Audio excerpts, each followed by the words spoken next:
C'est l'événement du week-end pour les catholiques du monde entier. Dimanche, Jean XXIII et Jean-Paul II vont être canonisés place Saint-Pierre à Rome. Un événement planétaire qui sera suivi par des centaines de millions de téléspectateurs. À Lyon, la messe sera retransmise sur écran géant dans la cathédrale Saint-Jean à partir de 9h30.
En 1977, Franco Bellegrandi, camérier secret du pape, écrivit un livre accablant pour l'homme qui se fit appeler Jean XXIII. Cet ouvrage, qui ne fut publié qu'en 1994, dévoile l'appartenance de M. Roncalli non seulement à une loge maçonnique, mais aussi ses accointances marxistes et son imprégnation moderniste, valant à cet homme qui fut élu, entre guillemets, pape, de multiples raisons d'excommunication bien avant le conclave de 1958. Le chanoine Giambattista Mazzoleni assista en 1911 à plusieurs conférences données par Angelo Roncalli et conclut que le conférencier tenait plus compte de ses opinions que des conseils évangéliques. En outre, il fut atterré de l'exposé de Don Roncalli sur le mariage catholique, présenté comme sanctification du plaisir sexuel. Sa doctrine était si douteuse qu'en 1912, sa nomination à la chaire d'histoire de l'Église du séminaire romain se heurta à un veto. L'intervention du Saint-Office contre ce professeur à la doctrine si peu orthodoxe mit fin brusquement aux fonctions d'enseignant qu'Angelo Roncalli exerçait au séminaire de Bergame. Il était apparu que le prêtre, en plus de sa doctrine douteuse, entretenait une relation épistolaire avec un prêtre moderniste excommunié, malgré l'interdiction qu'en avait fait le souverain pontife Saint Pie X. Ce saint pape combattit fermement durant tout son pontificat le modernisme, dont il disait qu'il était l'égout collecteur de toutes les hérésies. Très lucide sur la situation de l'Église et sur la présence de clercs hérétiques, sa sainteté disait « Les artisans d'erreur, il n'y a pas à les chercher aujourd'hui parmi les ennemis déclarés. Ils se cachent. Et c'est un sujet d'appréhension et d'angoisse très vive, dans le sein même et au cœur de l'Église, d'autant plus redoutables qu'ils le sont moins ouvertement. » Le Saint-Père mit tout en œuvre pour démasquer et excommunier ces vipères. Mais certains, prudents comme des serpents, se tapirent dans l'ombre pour attendre leur heure. Quoi qu'il en soit, en 1907, 3 mois après que l'encyclique Pascendi fut publiée, l'abbé Roncalli donna une conférence publique qui ne passa pas inaperçue. Tout en ayant l'air d'approuver l'encyclique, l'abbé rendait un vibrant hommage à la curiosité intellectuelle, à la libre critique et à la remise en question des connaissances sans aucune restriction. Angelo Roncalli raconte lui-même dans son journal qu'il rencontra Saint Pie X en novembre 1908. Il l'entendit à cette occasion adresser une ferme mise en garde contre le modernisme et ses funestes conséquences. Et voici ce qu'il retint de cette mise en garde du Saint Pontife. Certainement saint, mais pas pleinement parfait, en ce qu'il se laissait envahir par l'inquiétude et se montrait si angoissé. Le biographe d'Angelo Roncalli constata qu'en 1914, le moderniste n'hésita pas à mentir pour se disculper, puis qu'il fit comme s'il avait oublié cette histoire. Accusé d'avoir lu l'œuvre de l'historien moderniste Monseigneur Duchesne, mise à l'index, il se dit prêt à récuser sous la foi du serment les accusations portées contre lui. Je n'ai jamais lu plus de 15 à 20 pages, et même là, très rapidement, du premier volume de l'histoire ancienne de l'église de Duchesne. Je n'ai jamais vu les 2 autres volumes, je n'ai donc pas lu une seule ligne de l'histoire de Duchesne traduite par Turki, que je n'ai jamais eu entre les mains, qui n'a jamais figuré dans ma bibliothèque, ce qui était faux. Et ce ne fut pas le seul mensonge que son biographe épingla. Dans son journal, Angelo Roncalli écrivit aussi le 15 septembre 1962. Sans y avoir pensé auparavant, j'ai prononcé dans une première conversation avec mon secrétaire d'État, le 20 janvier 1959, les mots de concile écuménique, de synode diocésain et de refonte du code de droit canon. Et ceci, sans que j'aie fait là-dessus une hypothèse ou un projet quelconque. Le premier à être surpris de cette suggestion que je faisais, ce fut moi-même, alors que personne ne m'en avait jamais donné la moindre idée. Peter Hebblethwaite nomma cette affirmation « réorganisation inconsciente de ses souvenirs », car Angelo Roncalli ne pouvait tout simplement pas prétendre que l'idée d'un concile lui fût subitement inspirée. Son biographe rappela que Monseigneur Ruffini en eut déjà l'idée en 1939. Cette idée avait donné lieu à une étude préliminaire, mais le pape Pie XII, prudent, jugeant que le contexte ne se prêtait pas à la tenue d'un concile, ne s'arrêta pas à cette proposition. Or, 2 jours seulement après son élection, Jean XXIII se fit apporter les archives du projet. Un autre témoignage assez inattendu sur le sujet mérite d'être cité, même si son auteur fut un occultiste avéré et qu'il faut donc être circonspect au sujet de ses déclarations. Il s'agit de celui de l'économiste Jean-Gaston Bardet, qui écrivit en 1961. En ce qui concerne le concile, j'ai écrit au cardinal Roncalli, ancien nonce à Paris dont j'étais le conseiller, à la date du 14 août 1954, pour lui annoncer son élection future et lui demander un rendez-vous pendant les vacances à son pays natal en vue d'étudier son premier travail, le concile. Et je précisais, voudriez-vous réfléchir sur tout cela, car il n'y aura pas de temps à tergiverser. Dès l'ascension au trône pontifical, le plan doit se dérouler instantanément et surprendre tous les politiques.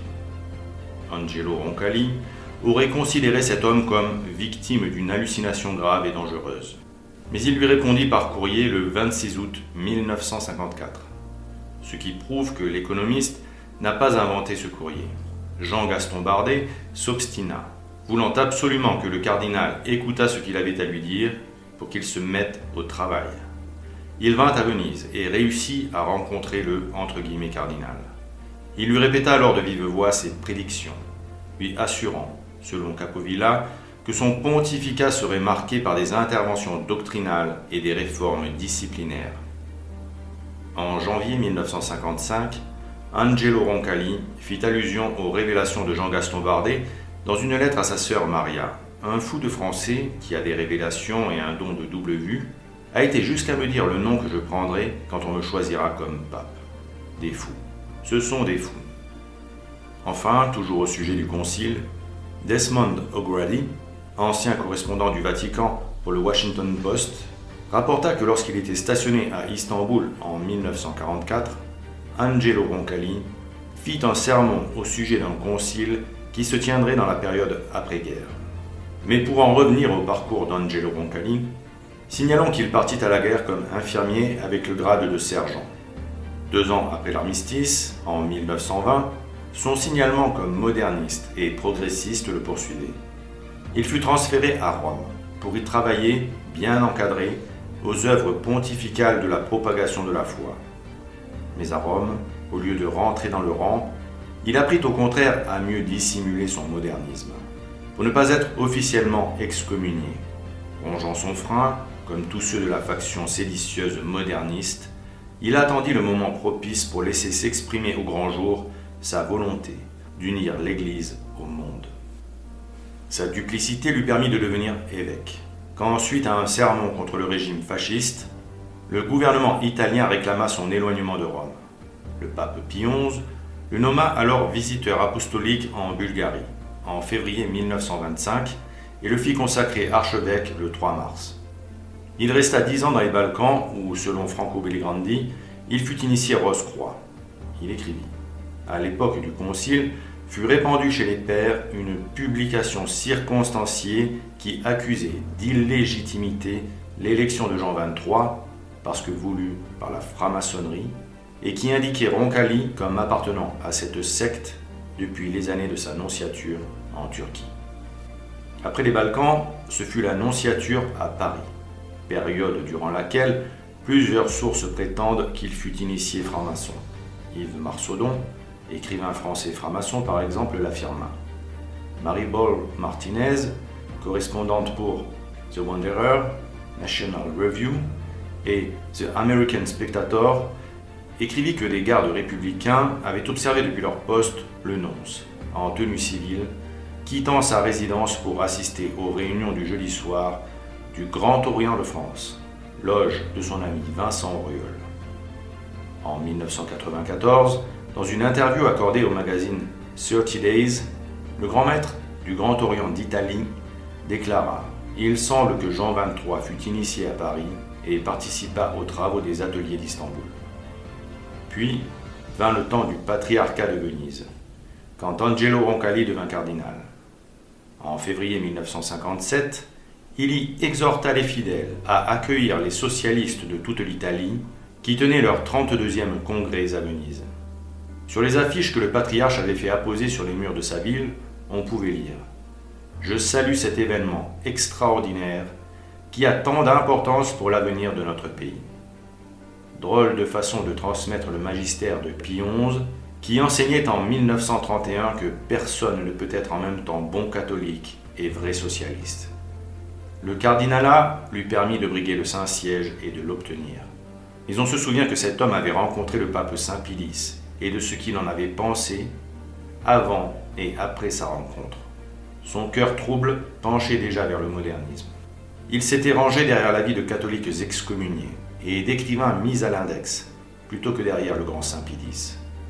Pourtant, voilà ce que sa sainteté Saint Pie X disait au sujet de l'amour que l'on doit porter au Saint-Père. Quand on aime le pape, on ne discute pas au sujet des mesures ou des ordres qu'il donne. On ne recherche pas jusqu'où doit aller l'obéissance et quelles sont les choses dans lesquelles on doit obéir. Quand on aime le pape, on n'objecte pas qu'il n'a pas parlé assez clairement. Comme s'il était obligé de répéter à l'oreille de chacun ses volontés clairement exprimées, tant de fois, non seulement de vive voix, mais encore par des lettres et d'autres documents publics. On ne met pas en doute ses ordres, sous le prétexte, si facile pour celui qui ne veut pas obéir, que ce n'est pas le pape qui commande, mais ceux qui l'entourent. On ne limite pas le champ où son autorité peut et doit s'exercer. On ne préfère pas à l'autorité du pape celle d'autres personnes, si doctes soient-elles, qui ne sont pas du même avis que le pape. Car si elles ont la science, elles n'ont pas la sainteté, parce que celui qui est saint ne peut être en dissentiment avec le pape. Mais le jeune Roncalli n'avait pas aimé la manière dont le souverain pontife l'avait mis en garde contre les dangers du modernisme. Il l'avait vu comme un oiseau de malheur, un prophète de mauvais augure. Son analyse sur les temps que l'Église du XXe siècle traversait tranchait radicalement avec celle de Saint Pie X, comme le montre la comparaison d'un passage d'une allocution de Jean XXIII à l'occasion de l'ouverture du pseudo-concile Vatican II et d'un passage de la première encyclique de Saint Pie X, mise en avant par l'abbé Ricossa. Le pape Roncalli déclara en effet « Dans l'exercice quotidien de notre ministère pastoral, il nous faut souvent entendre, à notre grande tristesse, ceux qui, bien qu'enflammés de zèle, n'ont pas beaucoup de jugement ou de sens de l'équilibre. Pour eux, le monde moderne n'est que trahison et ruine. Ils prétendent que cette époque est bien pire que les précédentes, et l'histoire est pourtant la grande maîtresse de cette vie. Ils se conduisent comme si l'ère des précédents conciles œcuméniques avait vu le triomphe parfait de l'idée et de la cause chrétienne, et comme si la liberté religieuse n'avait jamais été comprise dans le passé.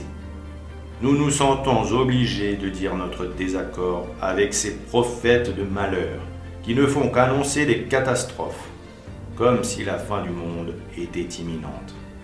Pourtant, aujourd'hui, la Providence nous guide vers un nouvel ordre des relations humaines, qui, grâce à l'effort humain, dont il dépasse toutefois largement les espérances, nous vaudra la réalisation d'espérances encore plus grandes et dont nous n'osons même pas rêver. De cette façon, les oppositions humaines elles-mêmes peuvent conduire au bien même de l'Église. Angelo Roncalli se permit donc de faire cette déclaration alors que la première encyclique de Saint Pie X, rappelons-le, montrait l'inquiétude du souverain pontife vis-à-vis de la situation de l'Église. Inquiétude si profonde qu'il en venait à se demander si l'Antéchrist n'était pas déjà né. Car voici ce qu'il disait avec angoisse. En outre, et pour passer sous silence bien d'autres raisons, nous éprouvions une sorte de terreur à considérer les conditions funestes de l'humanité à l'heure présente.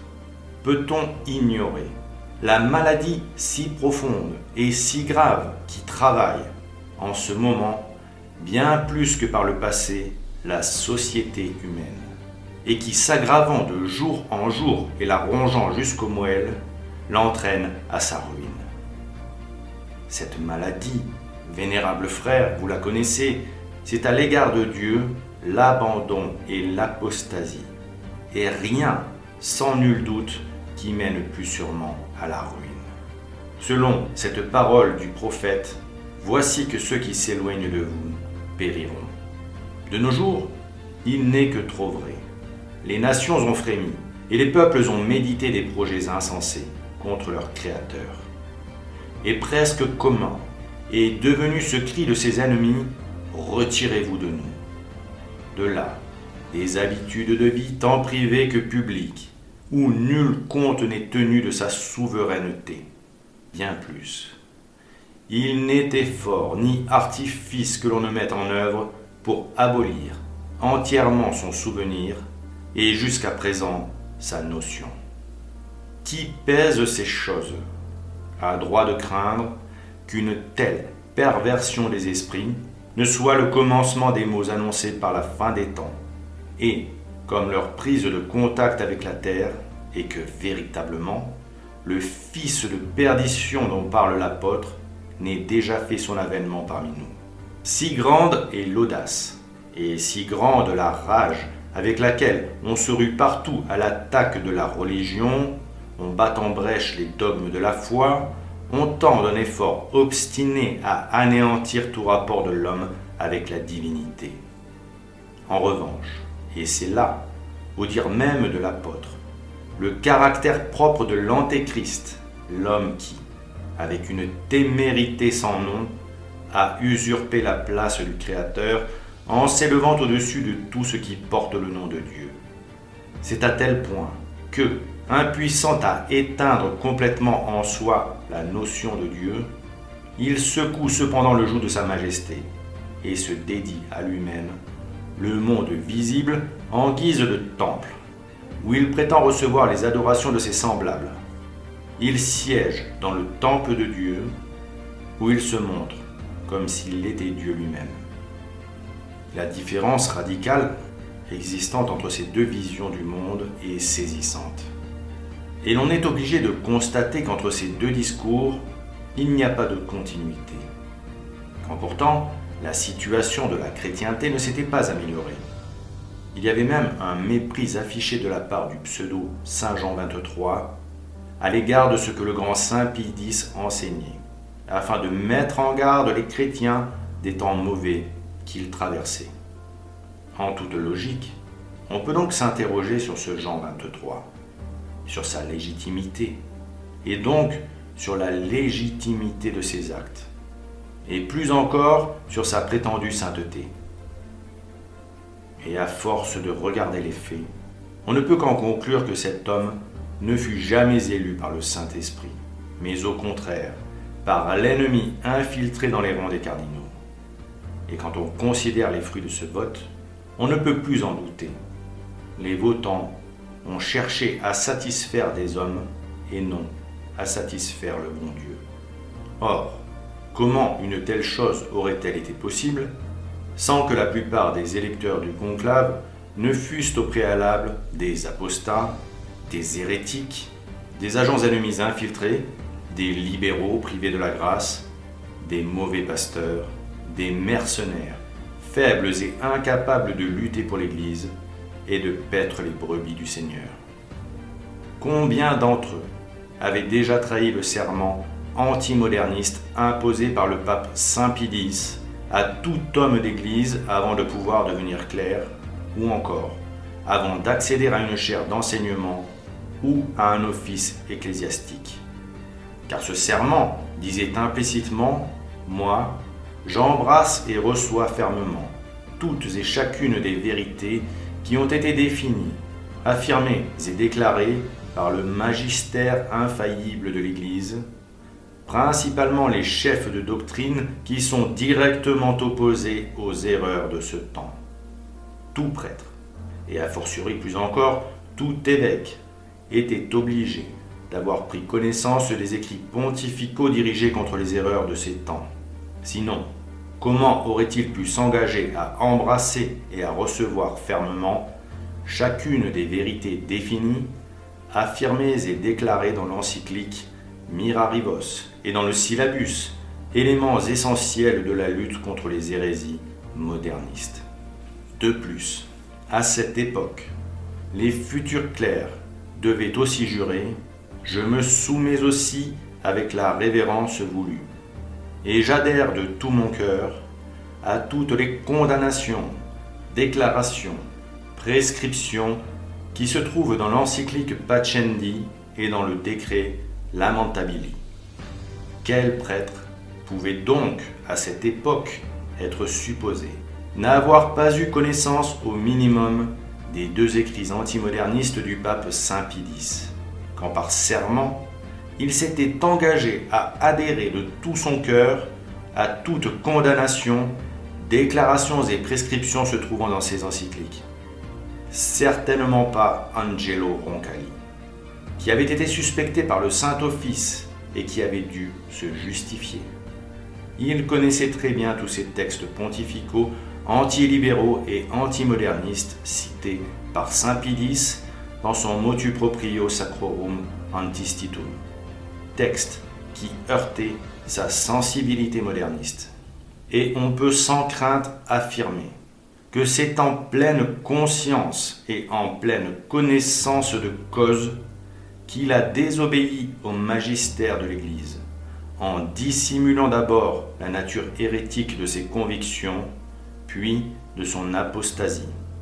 En conséquence, c'est par son impiété et par sa ruse qu'il réussit à monter sur le trône de Saint-Pierre pour entreprendre sous couvert de réforme la destruction planifiée de l'Église par l'institution d'une doctrine libérale et moderniste, combattue depuis longtemps par les vicaires du Christ. Il était de ces hommes dont le pape Saint Pie X se disait « Nous n'avons plus à lutter comme au début avec des sophistes, s'avançant couverts de peau de brebis, mais avec des ennemis déclarés et cruels, ennemis du dedans, qui, ayant fait un pacte avec les pires ennemis de l'Église, se proposent la destruction de la foi. Nous parlons de ces hommes qui, chaque jour, s'élèvent audacieusement contre la sagesse qui nous vient du ciel. Ils s'arrogent le droit de la réformer, comme si elle était corrompue. Ils prétendent la renouveler, comme si le temps l'avait rendue hors d'usage. Ils veulent en augmenter le développement et l'adapter aux caprices, aux progrès et aux commodités du siècle, comme si elle était opposée non pas à la légèreté de quelques-uns, mais au bien même de la société. En aucun cas, un prince de l'Église n'aurait dû voter pour un homme aussi suspect qu'Angelo Roncalli, mais les 2/3 des cardinaux s'y résignèrent. Pourtant, ces électeurs prétendirent œuvrer au nom de Dieu. Ils avaient même demandé l'inspiration du Saint-Esprit, comme le veut le rite. Mais selon les dires du cardinal Siri, celui qui fut véritablement désigné fut évincé sous la menace. Évincé. Et il refusa la charge pontificale sous la menace. et dans ce moment historique, capital pour l'avenir de l'Église, les autres cardinaux ne firent rien. Aucun d'eux ne se dressa pour lancer l'anathème sur ceux qui osaient profaner la sainteté du conclave. Aucun d'eux ne quitta le conclave qui tournait à la farce. Non, les cardinaux ne firent rien. Et non seulement ils se turent sur ce scandale, mais en plus, ils jurèrent de garder le secret comme le font les conspirateurs et les francs-maçons. Pourtant, les menaces suffisaient à annuler le conclave. Et cette seule raison, indépendamment de tout autre motif, suffit à rendre l'élection d'Angelo Roncalli invalide. Ainsi, les cardinaux, qui avaient vocation de diffuser la vérité, la scellèrent et plongèrent l'Église dans les ténèbres une première fois en 1958.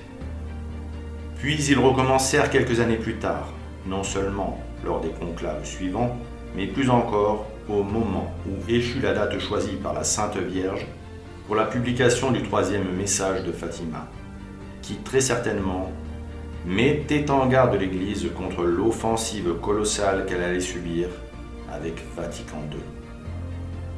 Ces cardinaux ont laissé Satan imposer à l'Église un faux chef, qu'ils ont ensuite laissé mener à bien les réformes perverses de Vatican II, sous couvert d'obéissance, tenus par leurs terribles secrets, pétrifiés par les conséquences que pourrait avoir la diffusion de leur infamie. Ils furent complices de la contre-Église et depuis, leur secte est une antichambre maçonnique où les décisions se prennent dans l'ombre.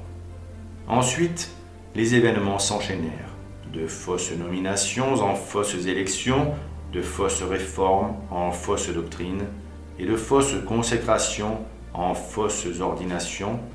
L'Église a été sabotée de l'intérieur par des agents pathogènes extérieurs qui se sont attaqués à tout ce qui était saint pour le rendre détestable aux yeux des catholiques désorientés et subjugués par les fausses doctrines du diable.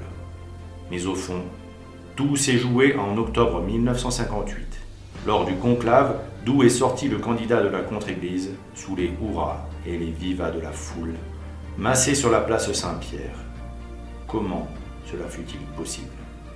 Le peuple catholique et les autorités civiles sont à des degrés différents complices de cet état de fait, car ils l'ont cautionné et encouragé par leur manque de zèle, de foi et de charité, et surtout par une attitude hypocrite à l'égard de Dieu, une attitude similaire à celle du faux prélat, parce qu'ils trouvaient avantage à l'acceptation du libéralisme et au relâchement des mœurs, tolérés, encouragés et provoqués par la contre-Église post-Vatican II.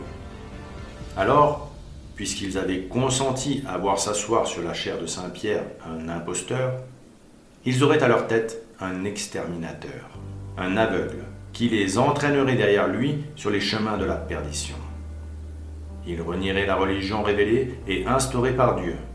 Ils apostasieraient massivement, se détacheraient du corps mystique du Christ en pratiquant un formalisme religieux teinté d'hérésie, un ersatz de religion que l'exterminateur, dans son extrême malice, leur donnerait pour les rassurer quant à leur éternité.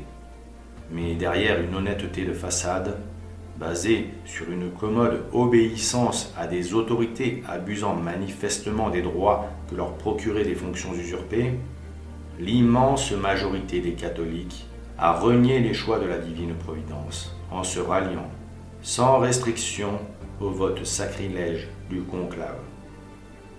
Ainsi s'est accomplie la prophétie du cardinal Pacelli, qui, avant de devenir Pie XII, le dernier pape avant la grande apostasie, avait déclaré « Je suis obsédé par les confidences de la Vierge à la petite Lucie de Fatima. Cette obstination de la bonne dame devant le danger qui menace l'Église, c'est un avertissement divin contre le suicide que représenterait l'altération de la foi dans sa liturgie, sa théologie et son âme. J'entends autour de moi des novateurs qui veulent démanteler la chapelle sacrée, détruire la flamme universelle de l'Église, rejeter ses ornements, lui donner le remords de son passé historique. un jour viendra, où le monde civilisé reniera son Dieu, où l'Église doutera comme Pierre a douté. Elle sera tentée de croire que l'homme est devenu Dieu, que son Fils n'est qu'un symbole, une philosophie comme tant d'autres. Et dans les églises, les chrétiens chercheront en vain la lampe rouge où Dieu les attend, comme la pécheresse criant devant le tombeau vide, où l'ont-ils mis? Le Saint-Père ne pensait pas si bien dire. À peine était-il mort que les cardinaux livrèrent l'Église au chaos et à la division. Les uns parce qu'ils étaient des traîtres, les autres parce qu'ils étaient des lâches.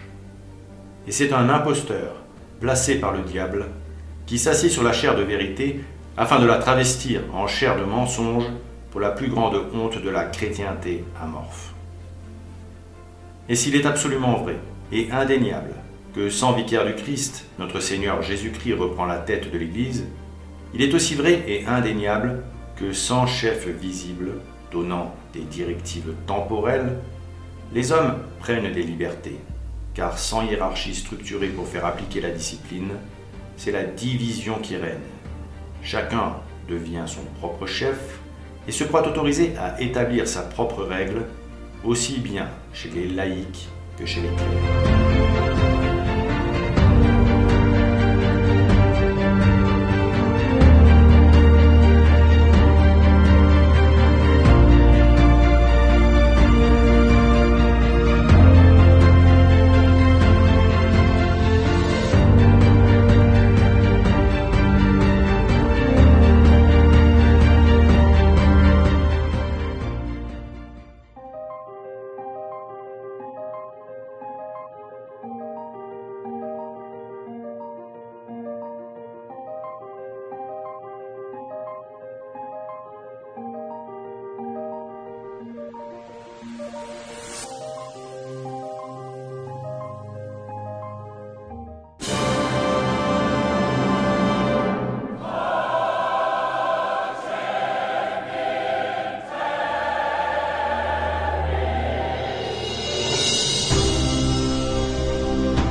Angelo Roncalli profita de son faux titre de pape pour nommer de faux cardinaux qu'il choisit parmi les pires ennemis de l'Église, notamment Giovanni Battista Montini, que sa sainteté Pie XII avait écarté de la cardinalice pour ses accointances avec le régime communiste du RSS, et qui pourtant succéderait à Roncalli dans son rôle d'exterminateur.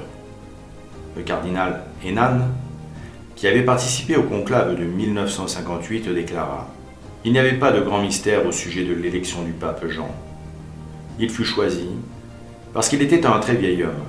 Sa principale tâche était de faire de Monseigneur Montini un cardinal pour qu'il puisse être élu au prochain conclave. » Mais il nomma aussi l'ignoble Franz Koenig, qui appartenait au clan libéral et qui se rapprocha des églises protestantes et des communautés juives, comme des partis de gauche. Acteur de premier plan lors du pseudo-concile de Vatican II, il fut chargé du dialogue œcuménique avec les églises orthodoxes, ainsi que des relations officielles et surtout officieuses avec les régimes communistes d'Europe de l'Est. L'antichrist Paul VI appellerait plus tard ce triste personnage à la présidence du tout nouveau Conseil pontifical pour le dialogue avec les non-croyants, englobant bien évidemment la franc-maçonnerie, avec qui Franz Koenig entamerait un dialogue officiel par le biais de Monseigneur Petzeril et du grand maître Simon de la Grande Loge de France. Et ce triste sire jouerait aussi un rôle clé dans l'élection de Karol Wojtyła, alias Jean-Paul II.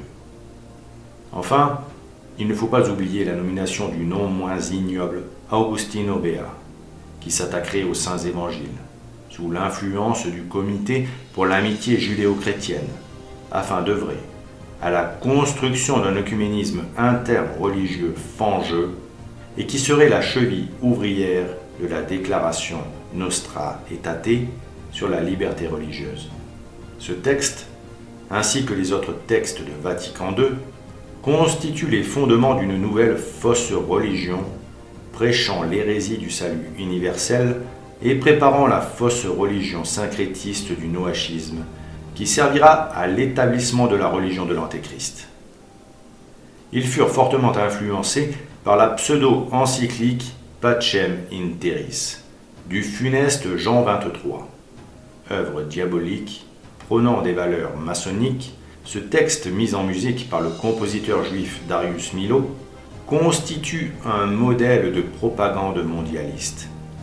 Tel John Lennon, chantant Imagine, Angelo Roncalli s'y adressait non pas aux catholiques, mais à tous les hommes de bonne volonté, citoyens d'une communauté universelle fantasmée qui ne devrait pas connaître de frontières. Soulignons au passage que le fait même que le tube planétaire d'Angelo Roncalli fut mis en musique par son ami juif Darius Milhaud contraste fortement avec les préconisations du pape Pie XII au sujet de la musique sacrée dans son encyclique Musicae Sacrae Disciplina, même si l'on doit considérer que cette œuvre musicale ne constitue pas en soi une œuvre de musique sacrée et pour cause. Rappelons tout de même l'enseignement de Pie XII sur le sujet, afin de mettre en avant l'étonnant choix que fit Angelo Roncalli en laissant un juif composer une musique qui accompagnerait son enseignement. Sa sainteté Pie XII déclarait en effet le 25 décembre 1955. C'est pourquoi l'artiste qui ne professe pas les vérités de la foi ou qui vit éloigné de Dieu dans sa mentalité et dans sa conduite ne doit en aucune manière toucher à l'art religieux. Il lui manque en effet cette sorte d'œil intérieur capable de lui montrer ce qui est requis par la majesté de Dieu et par son culte. Il ne peut espérer que ses œuvres, dépourvues de sens religieux, même si, éventuellement, elles révèlent l'homme qualifié dans son art et doué d'une certaine habileté technique, inspirent jamais cette piété et cette foi qui conviennent au temple de Dieu et à sa sainteté, et par conséquent soient dignes d'être admises dans les édifices sacrés par l'Église, gardienne et maîtresse de la vie religieuse. L'inspiration d'un tel artiste ne conviendrait pas aux œuvres de Dieu.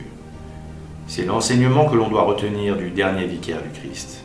En revanche, elle conviendrait parfaitement à un discours où la franc-maçonnerie trouverait des points de convergence avec ses propres discours, car évidemment, c'est le même esprit mauvais qui les inspirait. Par exemple, l'importance qui devait être donnée à l'organisation d'une communauté mondiale, si impérieusement réclamée par les exigences du bien commun universel, ou l'importance du respect de la dignité humaine, ainsi que la nécessité d'affirmer les droits de l'homme, étaient des thèmes typiquement maçonniques, qui se retrouvaient pourtant désormais au cœur des préoccupations de la secte usurpatrice post-Vatican II, et dont le leader, qui succéderait à Angelo Roncalli, son poulain Giovanni Battista Montini, ferait adhérer l'État du Vatican à l'ONU et prônerait une journée mondiale de la paix, non pas au nom du Christ, mais au nom des hommes, journée annonciatrice des funestes journées d'assises pour la paix mondiale, construite par les serviteurs matérialistes de l'ange déchu Mammon, qui appartenait au cœur des trônes, gardiens de la paix du Christ. Le 11 avril 1963, jeudi de la Semaine Sainte, cette caricature d'encyclique donnait aussi des lettres de noblesse au communisme. Pour la plus grande satisfaction des soviétiques, on peut souligner que le chapitre 5 de ce document fut imprimé aux frais du Parti communiste italien et diffusé à des millions d'exemplaires. L'invitation au dialogue avec les marxistes y était explicite, comme le souligna Franco Belligrandi, toujours dans son livre Nikita Roncalli, en mettant en avant ces passages de l'encyclique. Il est donc possible que tel homme, aujourd'hui privé des clartés de la foi ou fourvoyé dans l'erreur, se trouve demain, grâce à la lumière divine, capable d'adhérer à la vérité. Si, en vue de réalisations temporelles, les croyants entrent en relation avec des hommes que des conceptions erronées empêchent de croire ou d'avoir une foi complète, ces contacts peuvent être l'occasion ou le stimulant d'un mouvement qui mène les hommes à la vérité. De même, on ne peut identifier les fausses théories philosophiques sur la nature, l'origine et la finalité du monde et de l'homme avec des mouvements historiques fondés dans un but économique, social, culturel ou politique, même si ces derniers ont dû leurs origines et puissent encore leur inspiration dans ces théories. Une doctrine, une fois fixée et formulée, ne change plus, tandis que des mouvements ayant pour objet les conditions concrètes et changeantes de la vie ne peuvent pas ne pas être largement influencés par cette évolution. Du reste, dans la mesure où ces mouvements sont d'accord avec les saints principes de la raison et répondent aux justes aspirations de la personne humaine, qui refuserait d'y reconnaître des éléments positifs et dignes d'approbation? Il peut donc arriver par conséquent que certaines rencontres au plan des réalisations pratiques, qui jusqu'ici avaient paru inopportunes ou stériles, puissent maintenant présenter des avantages réels ou en promettre pour l'avenir. Le résultat de ces affirmations ne se fit pas attendre. Franco Belligrandi le décrit ainsi. 17 jours après la promulgation de l'encyclique tant applaudie des marxistes, l'Italie était convoquée aux urnes. La réaction sans équivoque à Pacem in Terris fut l'accroissement d'1 million du nombre de suffrages accordés au Parti communiste par rapport aux élections précédentes, 5 ans auparavant. La détente entreprise à l'Est, l'audience accordée par Roncalli à Adjoubey, journaliste époux de la fille de Nikita Khrouchtchev, premier secrétaire du Parti communiste de l'Union soviétique, la publication de l'encyclique 17 jours avant l'échéance électorale, telles furent les 3 formidables offensives de l'escalade roncallienne qui ont bouleversé l'équilibre politique en Italie et se sont répercutées dans toute l'Europe comme le premier, long et rugissant coup de tonnerre annonciateur d'une tempête. Le 21 avril 1903, le secrétaire général du Parti communiste britannique, John Golan, devant les caméras de télévision, affirma quant à lui que l'encyclique Pacem in Terris l'avait surpris et réjoui, qu'il avait par conséquent exprimé sa plus sincère satisfaction au récent 28e congrès du parti. De plus, soulignons que dans ce texte polémique, Angelo Roncalli déclarait au chapitre 14 que « Chacun a le droit d'honorer Dieu suivant la juste règle de la conscience et de professer sa religion dans la vie privée et publique, faisant par là allusion à la liberté religieuse condamnée par le magistère de l'Église. Car l'Église a toujours enseigné que nul n'a le droit d'honorer de faux dieux, ni en privé, ni en public. Et quand un théologien du Saint-Office, le père Chiappi, dit à Angelo Roncalli que son encyclique Pacem in Terris contredisait l'enseignement des papes Grégoire XVI et Pie IX sur la liberté religieuse, il répondit avec désinvolture « Je ne serai pas offensé par quelques tâches du moment que la plus grande partie brille. » Incroyable. Mais ce n'est pas tout. Soulignons par ailleurs que dans cette composition farfelue, Angelo Roncalli souligna entre autres absurdités l'importance des droits de l'homme et proclama le droit à l'immigration, droit humain, qui serait fondé sur l'idée d'une fraternité universelle. Tout homme a droit à la liberté de mouvement et de séjour à l'intérieur de la communauté politique dont il est citoyen. Il a aussi le droit, moyennant des motifs valables, de se rendre à l'étranger et de s'y fixer. Jamais l'appartenance à telle ou telle communauté politique ne saurait empêcher qui que ce soit d'être, comme membre de la famille humaine, citoyen de cette communauté universelle où tous les hommes sont rassemblés par des liens communs. Ce que déclarait le frère Roncalli était loin de ce qu'écrivait 10 ans plus tôt le pape Pie XII sur l'immigration. En effet, dans la Constitution apostolique Exsul Familia Nazaretana, publiée le 1er août 1952, le Saint-Père évoquait lui aussi un droit naturel à l'immigration, mais nuançait ainsi son propos. La domination de chaque nation, bien qu'elles doivent être respectées, ne peut être exagérée au point que, si un endroit quelconque de la terre permet de faire vivre un grand nombre d'hommes, on en interdira, pour des motifs insuffisants et pour des causes non justifiées, l'accès à des étrangers nécessiteux et honnêtes, sauf s'il existe des motifs d'utilité publique à peser avec le plus grand scrupule.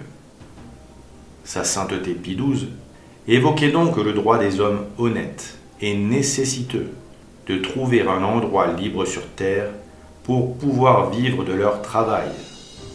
Le Saint-Père était précis dans ses paroles. Il exprimait clairement ses idées afin qu'elles ne soient pas sujettes à diverses interprétations.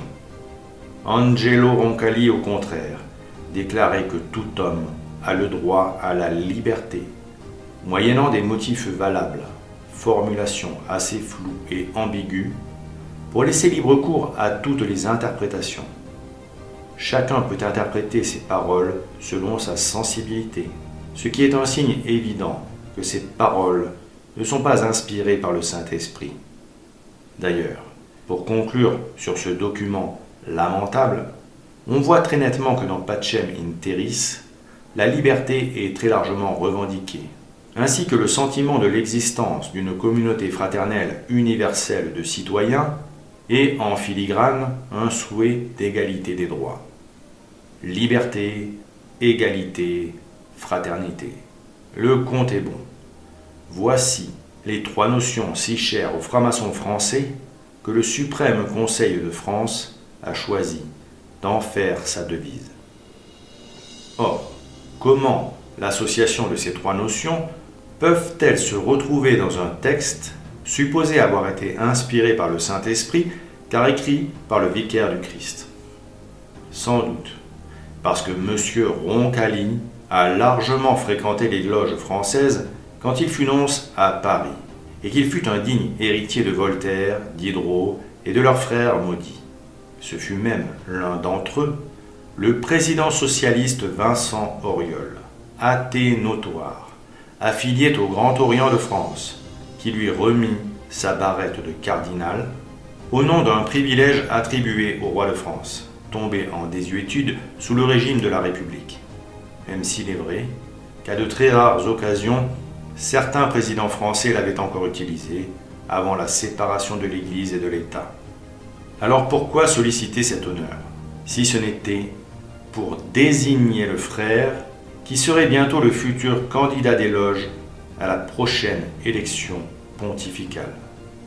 Le symbole du futur « pape » à genoux devant les fils de la Révolution fut très fort. Fait notoire, le 15 janvier 1953, lors de cette mascarade, le président Auriol en profita pour déclarer « Vos expériences passées vous avez permis d'apprécier l'action de la France dans le monde et vous avez disposé, de longue date, à comprendre les grandes traditions de tolérance et de justice qui ont toujours été l'honneur de notre nation et qui devraient unir, après la solennelle exhortation de Léon XIII, toutes les familles spirituelles françaises autour de la République. Le message de sa sainteté Léon XIII était déformé et utilisé à des fins perfides. Une fois de plus, les francs-maçons mentaient pour justifier la République démoniaque en utilisant l'Église comme ils l'avaient fait lors de la colonisation. Cette fois, ils brodaient sur le mythe du ralliement du pape Léon XIII. Et le traître en soutane, Angelo Roncalli, laissait dire, puisqu'il était là pour saboter les institutions de l'Église de l'intérieur et contribuer à la destruction des sacrements. Notons d'ailleurs qu'une fois sur le trône de Saint-Pierre, il changea les rubriques du bréviaire et du missel, qu'il ordonna la suppression des prières prescrites pour la fin de la messe par sa sainteté Léon XIII, afin de lutter contre l'action de Satan et des anges apostats, et tout particulièrement la supplique à Saint Michel Archange, prière qu'avaient vivement recommandé le pape Saint Pie et le pape Pie XI, et que Léon XIII avait écrite suite à sa vision de l'offensive que le démon s'apprêtait à mener pour détruire l'Église avec la permission de Dieu. Et pour que l'on saisisse bien la signification de cette suppression, lors de la vision de sa sainteté Léon XIII, le diable avait demandé 75 à 100 ans pour agir et avoir plus de pouvoir sur ceux qui se mettraient à son service. Or, la vision eut lieu en octobre 1884 et Angelo Roncalli fut élu en octobre 1958, soit dès le début de la 75e année qui suivit la vision. Il supprima aussi la lecture du dernier évangile, le début de l'évangile selon saint Jean, qui jadis était connu pour sa puissance et tant aimé des chrétiens qu'il le posait sur la tête des malades pour les guérir et qui est utilisé lors des exorcismes. Quoi d'étonnant donc à ce que la franc-maçonnerie, la compagnie de Satan, se félicita qu'avec Vatican II, un certain esprit du Concile avait mis fin à la prétention de Rome à proclamer la vérité et avait converti l'Église à un culte de l'homme qui la rendait compatible avec la maçonnerie. Le franc-maçon Yves Marsaudon déclara « Le sentiment d'universalisme qui sévit ces jours à Rome est très proche du but de notre existence. De tous nos cœurs, nous soutenons la révolution de Jean XXIII. » L'encyclique Pacem in Terris a même été louée par la franc-maçonnerie comme étant un document maçonnique. On a en effet pu lire en mai 1963, dans le Masonic Bulletin, organe officiel du Conseil suprême du 33e degré du rite écossais ancien et accepté pour le district maçonnique des États-Unis de Mexico, la lumière du grand architecte de l'univers illumine le Vatican. De manière générale, l'encyclique Pacem in Terris, adressée à tous les hommes de bonne volonté, a inspiré confort et espoir. Elle a été louée tant dans les pays démocratiques que communistes. Seules les dictatures catholiques l'ont désapprouvée et ont déformé son esprit. Beaucoup de doctrines et de concepts qu'elle contient nous sont familiers. Nous les avons entendus venant d'illustres rationalistes, libéraux et frères socialistes. Après avoir pesé le sens de chaque mot, nous pouvons dire que, nonobstant l'immondice littéraire typique et proverbiale du Vatican, l'encyclique Pacem in Terris est une déclaration vigoureuse de la doctrine maçonnique. Nous n'hésitons pas à recommander sa lecture réfléchie. Ainsi, la franc-maçonnerie pouvait recommander ce texte et travailler désormais ouvertement à un dialogue entre la maçonnerie et la contre-église post-Vatican II. Ce qui explique qu'en juin 1971, Monseigneur Petzeril, poulain de Franz Koenig, évêque auxiliaire de Paris, parla devant la Grande Loge de France à l'invitation du grand maître Pierre Simon, conseiller de l'Élysée, lors d'une tenue blanche fermée. Cette rencontre fut le fruit de longues négociations au plus haut niveau de la contre-église post-Vatican II. Et il va sans dire qu'un tel événement n'aurait jamais pu voir le jour sans l'apostasie générale post-Vatican II. Au sujet de cette rencontre historique, le grand maître Pierre Simon livra d'ailleurs la conclusion suivante. Ce soir, une étape historique est franchie, celle de la rencontre. Nous ne savons pas de quoi demain sera fait, mais parce que nous nous sommes vus, nous pouvons espérer que certaines incompréhensions pourront tomber, et que même si des oppositions devaient apparaître ici ou là entre nous, elles n'engendreraient plus ni haine ni mépris, mais qu'elles seraient au contraire surmontées, parce que nous avons su, au-delà de nos différences, nous connaître, nous respecter et apprendre à nous aimer. C'est pourquoi les francs-maçons de la Grande Loge de France gardent une profonde reconnaissance à l'évêque auxiliaire de son éminence le cardinal archevêque de Paris pour la visite et les propos dont il les a honorés ce soir.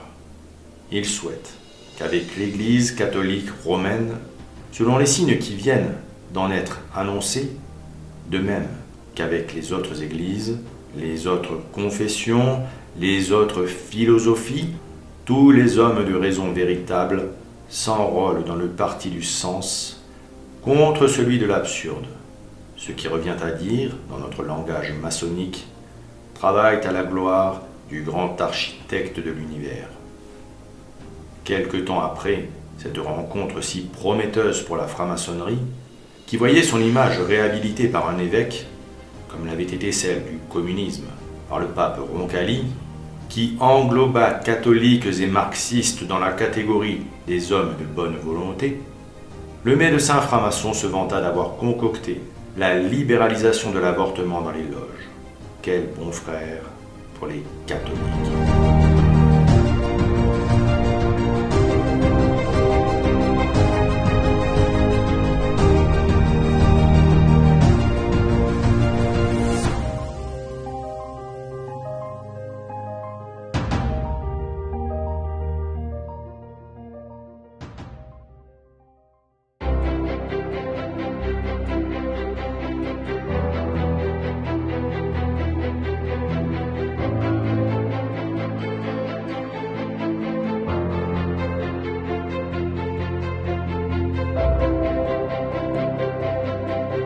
Alors que la France est bouleversée par l'assassinat d'un professeur d'histoire, victime du terrorisme islamiste, une rencontre interreligieuse prophétique s'est déroulée à Rennes le 18 octobre 2020. Prévue de longue date par l'association Jules Isaac, elle invitait Monseigneur Pierre Dornelas, spécialiste du dialogue judéo-chrétien, à présenter la figure de Jules Isaac, ce Rennais, qualifié de génie providentiel par l'archevêque de Rennes, a rencontré à Rome, il y a 60 ans, le pape Jean XXIII. Ce rendez-vous historique a influencé l'évolution de l'Église catholique sur le judaïsme, entre autres lors du Concile Vatican II. Monseigneur Dornelas a analysé le combat de Jules Isaac, né en 1877 et mort en 1963. Cet historien français, inspecteur général de l'instruction publique, a systématiquement démonté les interprétations erronées de la Bible qui conduisaient à la haine des Juifs. Comme historien, comme professeur d'histoire, il a opéré une preuve que selon les évangiles, il n'y a aucune raison pour un chrétien d'être antisémite. Bonjour, c'est comme nouveau directeur du service national des relations avec le judaïsme que je viens vers vous. Le service national des relations au judaïsme, vous le savez, est né dans la dynamique du Concile Vatican II. Et au moment du Concile Vatican II, il y a eu un texte extrêmement important, Nostra Aetate, qui évoque le lien spirituel entre chrétiens et juifs. Et c'est le rappel de l'importance de nos racines juives.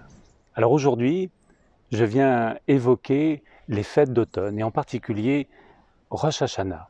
Lors de la fête, au moment des offices, les uns et les autres portent un vêtement blanc, aussi bien les rabbins que les fidèles.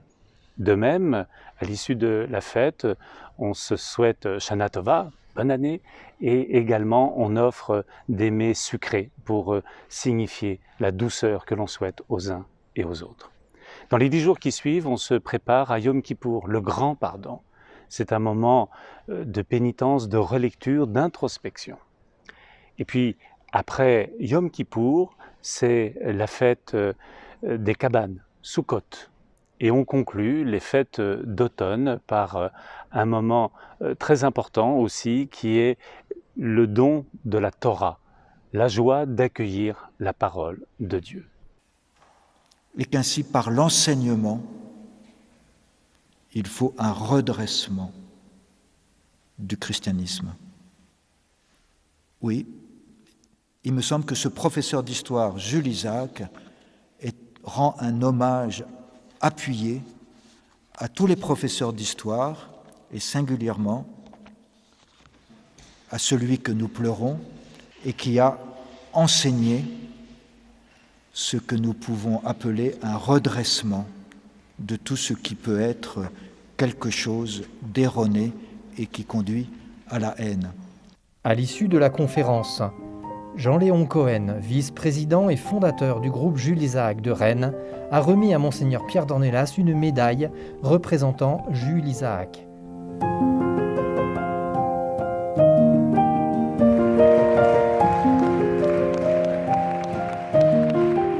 Qu'ensemble, nous savons que le programme, si je peux dire, de notre sainteté, c'est « Tu aimeras ton prochain comme toi-même ». Ensemble. Alors c'est un fait. Le 28 octobre 1958, Angelo Roncalli usurpa le trône de Saint-Pierre et prit le nom de Jean XXIII. Nom d'un antipape déposé par le concile de Constance en 1415. Il convoqua rapidement le concile Vatican II et en juin 1960, il nomma le père Bounini, de sinistre mémoire, secrétaire de la commission liturgique préparatoire du concile. Le frère Bounini, qui quelques années plus tard serait convaincu d'appartenance à la franc-maçonnerie et nommé en Iran en guise de sanction, poursuivit son œuvre misérable de réforme liturgique entamée par la ruse sous le pontificat de Pie XII et cumula les modifications provisoires en attendant les réformes conciliaires. Les leçons des pères de l'Église furent raccourcies au strict minimum, tout en exprimant le souhait hypocrite que le clergé continua à se nourrir l'âme de manière autonome, en puisant de lui-même aux sources patristiques. Alors que l'abominable « cardinal Béat » discréditait sournoisement ses enseignements en préparant Nostra Aetate, en collaboration notamment avec le propagandiste Jules Isaac et les associations juives prétendant que l'antisémitisme trouvait ses sources chez les pères de l'Église, comme on peut le lire sous la plume de Jules Isaac, qui écrivait dans son journal « On communiquait beaucoup entre bureaux du concile et groupes juifs, tandis que l'American Jewish Committee et l'Anti-Defamation League du Bnei Brit se faisaient entendre haut et fort à Rome. De son côté, le rabbin Abraham J. Heschel, du séminaire théologique juif de New York, qui avait fait la connaissance de Béat à Berlin 30 ans plus auparavant, rencontra celui-ci à Rome. Béat avait déjà lu l'ouvrage du séminaire en question intitulé « L'image des Juifs dans l'enseignement catholique ». Cet ouvrage fut suivi d'un autre document de l'American Jewish Committee, article de 23 pages intitulé « Éléments anti-juifs de la liturgie catholique ». S'exprimant au nom de l'American Jewish Committee, Heschel dit espérer que le Vatican expurgerait l'enseignement catholique de tout passage, laissant entendre que les Juifs étaient une race maudite. Et ce faisant, pensait Heschel, le Concile n'exhorterait nullement les Juifs à devenir chrétiens. Ce travail de sape aboutit finalement au désastre du pseudo-concile Vatican II qui consacra l'erreur. Ce triomphe écrasant du mensonge marqua le début d'une véritable idolâtrie au cœur même du peuple de Dieu, dans les enceintes sacrées que sont les églises, les chapelles et les cathédrales, construites par nos pères pour honorer le Dieu très haut. Cette victoire fut si facile que les suppôts de Satan furent même étonnés de ne pas trouver de résistance en face d'eux. Il s'avéra qu'ils avaient si bien préparé le terrain que malheureusement, l'épiscopat dans sa très large majorité, pour ne pas dire dans sa quasi-intégralité, était d'une manière ou d'une autre moralement corrompu et en accord avec au moins une des erreurs combattues par sa sainteté Pie IX dans son syllabus et par le pape Saint Pie X dans son encyclique Pacendi Domini Gregis sur les erreurs du modernisme. Monsieur Joseph Rodi, dans un article bien connu intitulé How the Jews Change Catholic Thinking, publié dans Look Magazine le 26 janvier 1966, affirma que le meilleur espoir que l'Église de Rome ne soit pas perçue à nouveau comme complice de ce génocide réside dans le 4e chapitre de sa déclaration sur les relations de l'Église avec les religions non chrétiennes, Nostra Aetate, que le pape Paul VI a érigé en loi vers la fin du Concile Vatican II. À aucun moment du discours qu'il a prononcé depuis le siège de Pierre, le pape n'a parlé de Jules Isaac.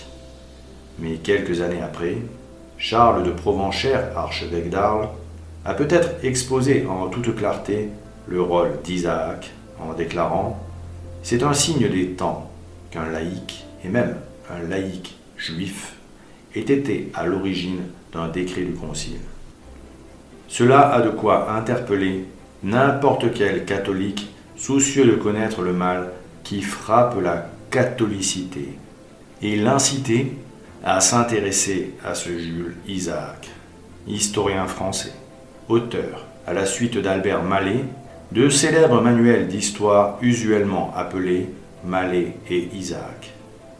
Jules Isaac fut un pionnier des amitiés judéo-chrétiennes, notamment à travers sa participation active aux travaux de la conférence de Sélisberg, qui aboutit à des préconisations pour enseigner une religion catholique débarrassée de ses germes antisémites.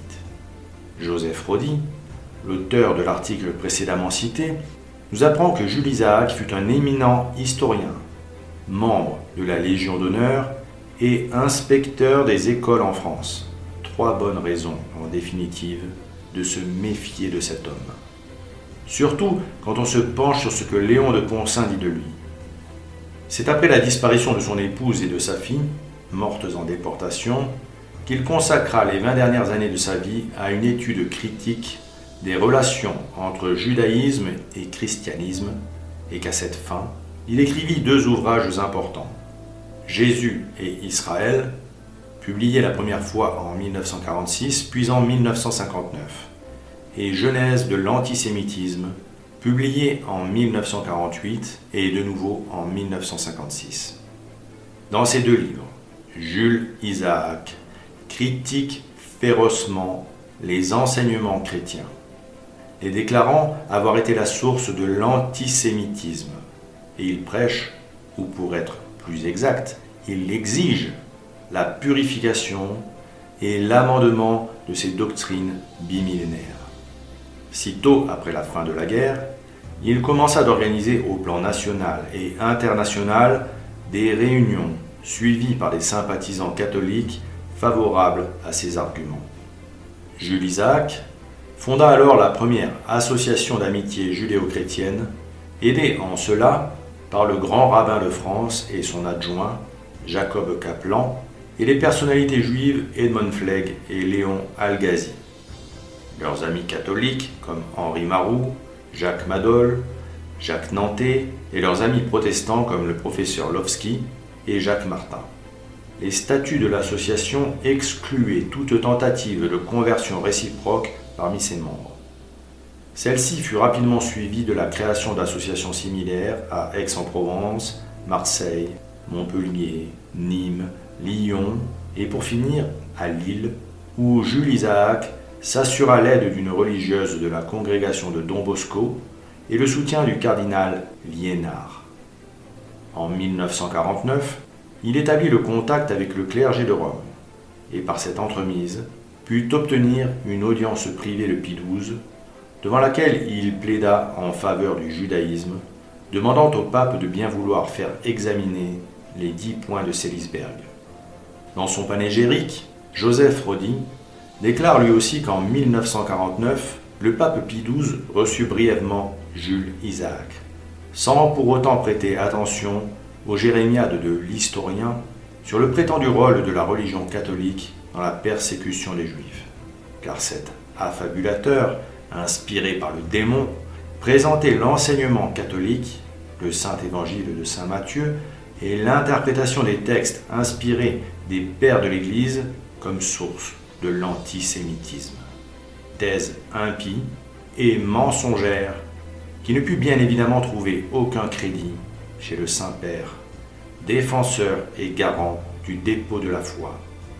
En revanche, M. Rodi nous informe, toujours dans le même article, que l'homme eut beaucoup plus de succès en 1960 auprès du « cardinal Béat » de sinistre mémoire et de l'imposteur Roncalli, qui n'hésitèrent pas, à la demande du président franc-maçon de la République maçonnique française, Vincent Auriol, qui avait remis sa barrette de cardinal à Roncalli quand il était nonce à Paris, qui n'hésitèrent pas donc à dérouler le tapis rouge devant cet ennemi déclaré de l'Église, prétendant travailler au développement d'une chimérique amitié judéo-chrétienne et qui n'hésitait pas à écrire ceci le 10 juin 1960. L'ambassadeur français au Vatican, à la demande du président Vincent Auriol, a donc officiellement demandé une audience auprès du pape, audience qui fut facilement obtenue. Il faut toutefois prendre en compte la difficulté et l'audace de ce projet. Le problème de l'enseignement catholique que j'attaquais est infiniment plus complexe que celui de la liturgie. Ce problème touchait, sinon les principaux dogmes de foi, au moins une tradition millénaire produit des pères de l'Église depuis Saint Jean Chrysostome à Saint Augustin. J'avais pleinement conscience qu'il s'agissait là d'un véritable tour de force et que j'aurais à éviter bien des embûches. À tour de rôle, Béat et Roncalli écoutèrent avec bienveillance ces lamentations insanes et prirent ses dires sur ce qu'il appelait l'enseignement du mépris, si ce n'est pour des paroles d'évangile, du moins pour un manuel d'instruction à l'égard des autorités catholiques. Pourtant, les prétentions de Jules Isaac étaient limpides. Son témoignage de la rencontre est éloquent. J'essayais d'exposer ma requête concernant l'enseignement de l'Église sur le judaïsme, et avant tout en exposant ses fondements historiques. Mais comment faire comprendre à quelqu'un, en quelques minutes, ce que fut ce ghetto spirituel, dans lequel l'Église avait progressivement enfermé le vieil Israël, en plus de l'enfermer dans un ghetto physique. Il existe aujourd'hui un contre-courant purificateur qui grandit de jour en jour. Toutefois, de récentes études ont montré que l'enseignement du mépris demeurait encore. Entre ces deux tendances contraires, l'opinion catholique est divisée et incertaine. C'est pourquoi il est indispensable qu'une voix au sommet de la hiérarchie, la voix de la tête de l'Église, indiqua à tous la bonne direction et condamne l'enseignement du mépris dans son essence antichrétienne. Puis, je présentai ma note conclusive et la proposition de créer un sous-comité pour étudier la question. Le pape répondit immédiatement. Depuis le début de notre conversation, je pensais exactement à cela. À plusieurs reprises, pendant ma courte prise de parole, il montrait sa compréhension et sa sympathie. Mais voici la fin de l'entretien. En lui confiant toute ma gratitude pour son accueil, je lui demandai si je pouvais emporter avec moi quelque espérance. Il s'écria « Vous avez droit à encore plus que cela ». En souriant, il ajouta « Je suis le chef, mais je dois aussi consulter, faire en sorte que ces questions soient étudiées. Ce n'est pas une monarchie absolue ici. » Puis nous nous saluâmes, nous serrant à nouveau simplement les mains. Dans un article publié le 12 juin 2020 sur le site du journal La Croix et intitulé Jules Isaac et le pape Jean XXIII, une rencontre décisive pour la question juive, on peut lire que Norman Tobias, s'appuyant sur les archives du Vatican, montre le rôle déterminant de cette rencontre et la proximité des deux hommes. Et l'article cite un extrait des archives privées du Vatican de Monseigneur Loris Capovilla, secrétaire privé du « pape Jean XXIII ». Il est vrai que jusqu'à ce jour-là, Jean XXIII n'avait pas pensé que le concile eût également à s'occuper de la question juive et de l'antisémitisme. Mais depuis ce jour-là, il ne cessa de s'en occuper. Norman Tobias conclut que si Jules Isaac n'était pas intervenu, la question d'un texte sur les relations de la religion chrétienne avec la religion juive dont elle est issue n'aurait probablement pas été inscrite à l'ordre du jour du concile. C'est aussi ce qu'affirmera un père du concile, Monseigneur de Provenchère, faisant référence au paragraphe 4 intitulé « La religion juive » de la déclaration conciliaire Nostra Aetate lors d'une conférence de l'amitié judéo-chrétienne d'Aix-en-Provence. Je crois pouvoir affirmer qu'à l'origine de ce texte, il y a la démarche de M. Isaac. Sans doute est-ce un signe des temps qu'un texte conciliaire ait été inscrit par un pape au programme d'un concile œcuménique, ait été étudié, discuté, adopté par plus de 2000 évêques à la demande d'un laïc et d'un laïc qui n'était pas chrétien. Et ce journal, soi-disant catholique, d'écrire cette déclaration assez incroyable. Ce 13 juin 1960, le pape Jean XXIII et Jules Isaac ont planté un arbre d'amitié, à la croissance vigoureuse, qui ne cesse de porter des fruits, comme en témoignent, entre autres, les déclarations et gestes des papes après le concile et les rencontres sur le terrain entre juifs et chrétiens. Aujourd'hui, cet arbre d'amitié, il nous appartient de le faire fructifier, pour que juifs et chrétiens aident, par une présence civique et spirituelle, la société moderne à s'orienter. Comme il est vrai que l'on reconnaît l'arbre à ses fruits. On comprend mieux les déclarations de M. Rodi, affirmant que des groupes juifs, comme l'American Jewish Committee et l'Anti-Defamation League du B'nai B'rith, communiquaient avec le « concile Vatican II ».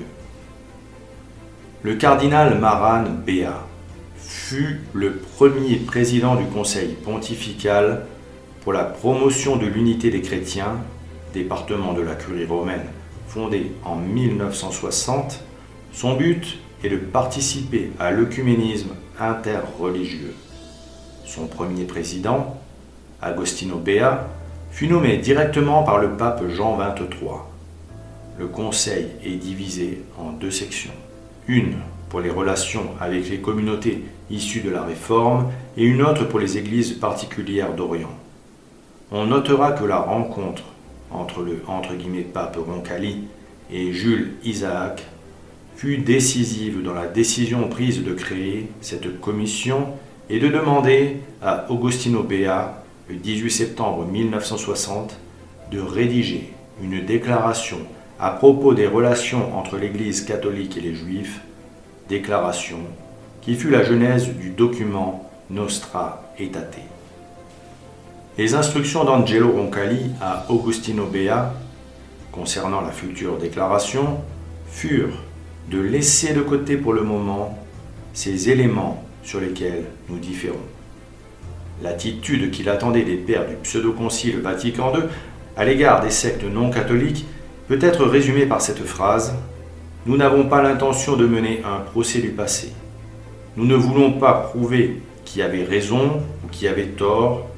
Tout ce que nous voulons dire, c'est rassemblons-nous, mettons fin à nos divisions. » Ce qui sous-entendait qu'au minimum les torts étaient partagés et que l'Église catholique avait sa part de responsabilité, notamment dans les schismes. Pour l'anecdote, notons que le 13 mars 1963, Augustin Béat entrait en fin d'après-midi dans les bureaux de l'American Jewish Committee de New York.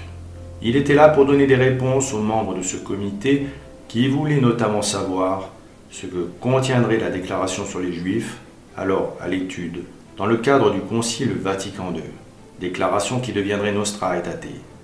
Béat était l'interlocuteur officiel du Vatican apostat avec les milieux sionistes juifs américains et français. Son rôle est parfaitement exposé dans le mémorandum du 17 novembre 1961, rédigé par les éminences du American Jewish Committee. Il était chargé d'écouter et de répondre à leurs doléances pour la modification des éléments considérés comme antisémites dans la doctrine et la liturgie catholique. On peut d'ailleurs souligner que dès 1959, le pape Roncalli fit enlever la mention juif perfide de la liturgie.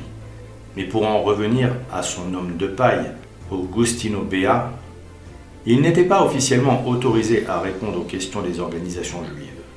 Mais toujours, selon M. Rodi, il prit sur lui de déclarer « D'une manière générale, les Juifs sont taxés de déicide et une malédiction est censée peser sur eux, avant de démentir l'une et l'autre accusation.